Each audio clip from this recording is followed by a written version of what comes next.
Hello, everyone. My name is Lauren Danner. I am a current student at Stephen F. Austin, graduating in just a couple weeks with a Human Development and Family Sciences major.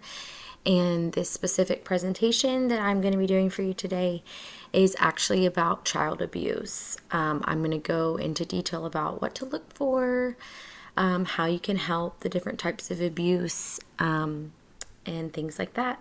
I'm going to give you both the perspective of a child, like a mom. So I'm a mom that's been through a child that has been through abuse, as well as I'm going to use information that and citing that I've gotten off the internet of statistics and things like that.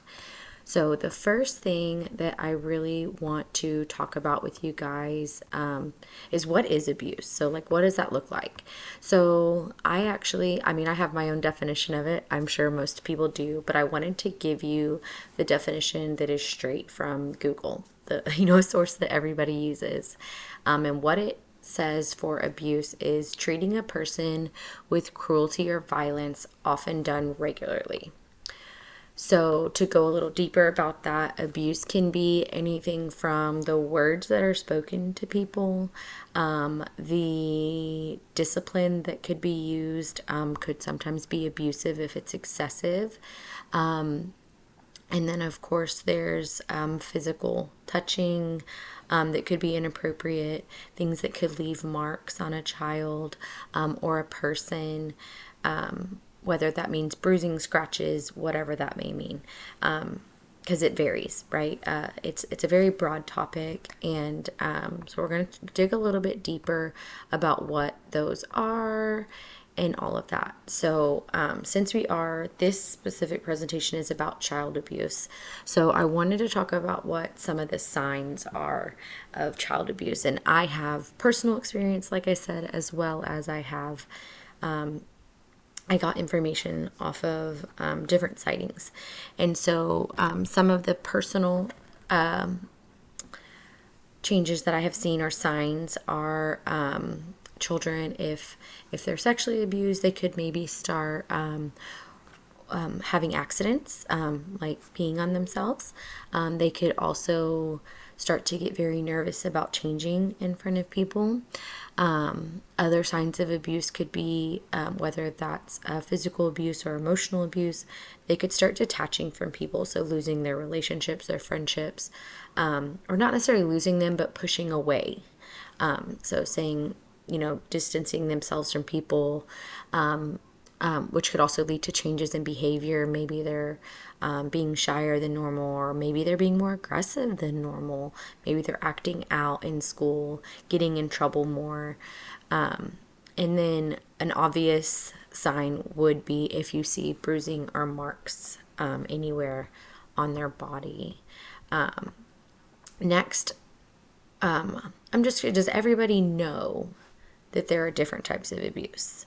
And if you don't, then let's talk about it. So, through my research, I found that there are 3 different types of abuse. One is like the parent-child battery. So that's like the physical abuse from a parent, whether that's disciplining is too extreme, like spanking with a belt and leaving a mark, spanking with any object and leaving a mark, grabbing their arms, where you leave a mark, slapping, hitting of any sort, pretty much, would be that parent-child battery. The next is actually selective neglect. So neglect is actually a type of abuse, and that can, I am going to go through these a little bit more in detail, but let's get to the third one, which would be sexual abuse. So there are 3 types. Like I said, there's parent-child battery, selective neglect, and sexual abuse.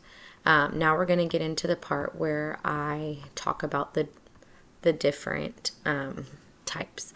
So the first type would be the parent-child battery. I did already kind of mention some of those examples, hitting, all of that, and some things that you could look for if you're not sure if a child is getting abused, like if there's not obvious signs such as, like I said, bruising, marks on their faces, There could also be like maybe if you're going to the child that's not yours and they flinch, that is a obvious sign.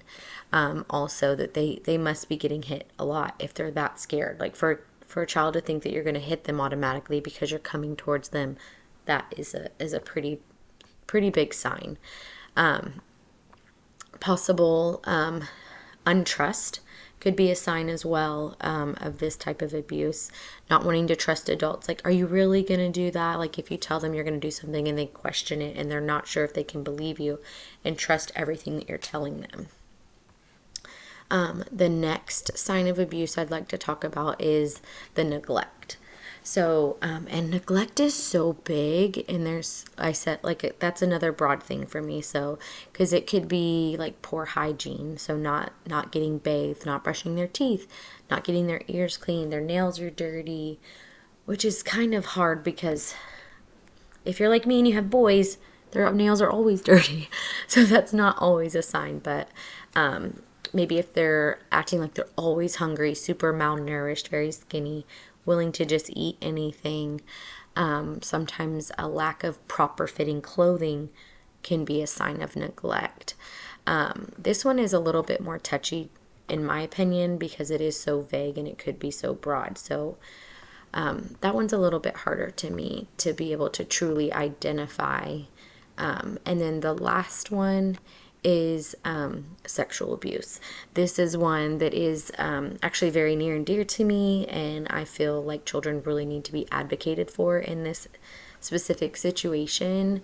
I have a son who was sexually abused, and I fought very hard for him, and unfortunately there was still no justice. So if you know someone who is getting sexually abused, and some signs of that are or what that could mean is basically inappropriate touching to a child. And one of the biggest things that they say for sexual abuse is like to teach your kids to help prevent them from getting it, is you teach them the proper scientific name for their private areas.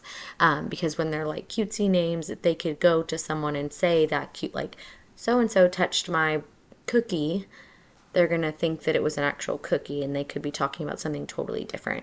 So in our house, we definitely stay away from those. And I just want to point out that sexual abuse is not limited to just females. It's not just little girls that this happens to. It can be little boys too. But oftentimes they could exhibit injuries. Like I said earlier, they could start wetting themselves. These are all signs of it. So let's talk about, I'm running out of time, so I'm going to try and hurry a little bit. But so how common is any type of abuse? And what research showed is that at least 5 children every day die from abuse, which is terrible. And like I said, this is not like a unisex type thing. This happens to both male and female children. And 1 in 6 girls are victims of child sexual abuse, which is so tragic. So let's talk about what you can do. There are so many resources that are provided in different counties. So there are shelters that can be used if, say, the mom is also getting abused. Also, there's local shelters in every area helping women to get out of ugly situations.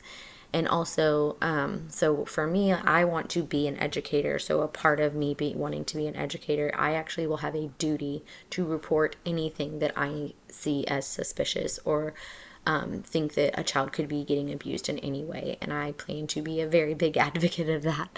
And I encourage everybody to speak up. And if you're not comfortable speaking up, then go to someone and talk to them, or just make a safe place for whatever child it is that's struggling with that. So bottom line, if you are suspected of a child you know that is some form of abuse, file a report and speak up for that child, because if you don't, who will? Thank you so much for coming to my presentation. I wish you all a great night, and talk to you later. Bye.